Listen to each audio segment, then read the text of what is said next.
তৃতীয় শ্রেণীর প্রথম সাময়িক পরীক্ষা 2026-এর আজকের ভিডিওতে আমরা একটা নামকরা স্কুলের গণিত বিষয়ের প্রশ্ন নিয়ে আলোচনা করব। তো এটা হচ্ছে সরাসরি 2026 সালের একটা স্কুলের প্রশ্ন, তাই যারা এই ভিডিওটা শুরু থেকে শেষ পর্যন্ত দেখবা তারা কিন্তু প্রশ্নের ধরন সম্পর্কে জানতে পারবা, পাশাপাশি এই প্রশ্ন থেকেও অনেক প্রশ্ন তোমাদের পরীক্ষায় কমন পাবা। তো দেখো এখানে পরীক্ষাটা হচ্ছে কত মার্কের? 100 মার্কের, এবং এর জন্য তুমি সময় পাবা হচ্ছে 2 ঘন্টা 30 মিনিট। তো 1 নম্বরে কিছু সংক্ষিপ্ত প্রশ্নের উত্তর দাও। এই যে কোনো 10টি, মানে এখান থেকে 10টি সংক্ষিপ্ত প্রশ্নের উত্তর দিতে হবে।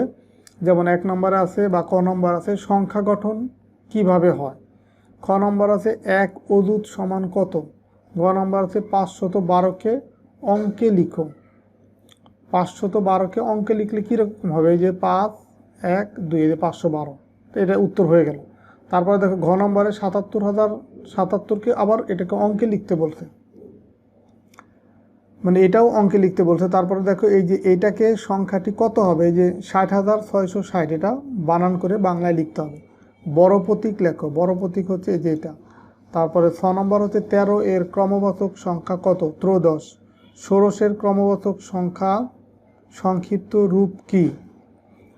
তারপরে জ নম্বরে আছে তোমার 65, 70, 75, 80 প্যাটার্নটি কোন নিয়মে সাজানো? দেখো প্রত্যেক ক্ষেত্রে 5 করে বাড়ছে। তারপরে দেখো এটা হচ্ছে নির্দিষ্ট নিয়মে সাজানো একাধিক সংখ্যাকে কি বলে? ট নম্বর হচ্ছে পঞ্চদশ কী ধরনের সংখ্যা?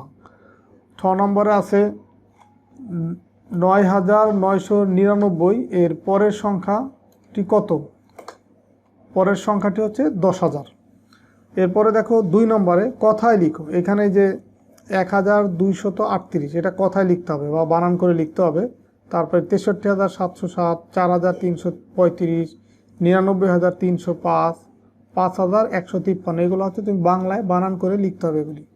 এটা 10 মার্ক। 3 নম্বরে দেখো অঙ্কে লিখো, এইগুলো আবার কথায় লেখা আছে। 7,869, 9,109, 99,305, 26,837, 10,000, এগুলো আবার তোমাকে অঙ্কে লিখতে হবে।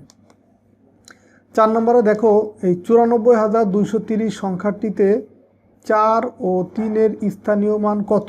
দেখো এই যে 3-এর স্থানীয় মান কি? দশক। 4-এর স্থানীয় মান কি? একক, দশক, শতক, হাজার।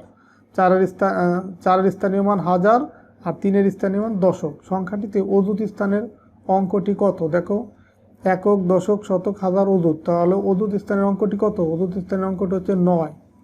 তারপরে দেখো 5 নম্বর ক্রমবাচক সংখ্যা লেখো 1100 থেকে 2000 পর্যন্ত ক্রমবাচক সংখ্যা লিখতে হবে।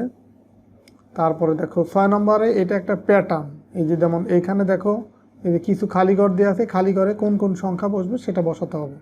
তারপর দেখো 7 নম্বর যোগ করে, যে উপরে নিচে যোগ করতে বলছে। তো আশা করি এগুলো তোমরা পারবা। তার এই কারণে এই শেষের দিকে 2টা দেখো পাশাপাশি যোগ। তো এই যোগ বিয়োগ বা ম্যাথের যতগুলি প্রশ্ন যে এখানে আমি বলতেছি বা দেখাচ্ছি, সবগুলো প্রশ্নই কিন্তু সব টাইপের প্রশ্নই আমি আমার তৃতীয় শ্রেণীর যে গণিত বইয়ের যে প্লেলিস্ট আছে আমার ইউটিউব চ্যানেল, সেখানে এগুলো সমাধান করে দেওয়া আছে। তারপর দেখো 8 নম্বর একটি চিড়িয়াখানায় গতকাল 2,754 জন দর্শনার্থী এসেছিল, আজকে 3,656 জন দর্শনার্থী এসেছে। তো 2 দিনে চিড়িয়াখানার মোট কতজন দর্শনার্থী এসেছে? তাহলে এই যে সংখ্যাটা প্রথম দিনের আর দ্বিতীয় দিনের দর্শনার্থীর সংখ্যা, এই দুটো যোগ করে দিলে আমরা মোট দর্শনার্থীর সংখ্যা পেয়ে যাব। তো 9 নম্বর প্রশ্ন হচ্ছে সূক্ষ্মকোণ কাকে বলে? এটা হচ্ছে জ্যামিতি অংশ থেকে আসছে। সূক্ষ্মকোণ কাকে বলে? চিত্রসহ দেখাও। খ নম্বর আছে কি আয়তের চিত্রসহ সংজ্ঞা দাও। এটা হচ্ছে 10 মার্ক। তো এই ছিল তোমাদের 2026 সালের গণিত বইয়ের একটা প্রশ্ন।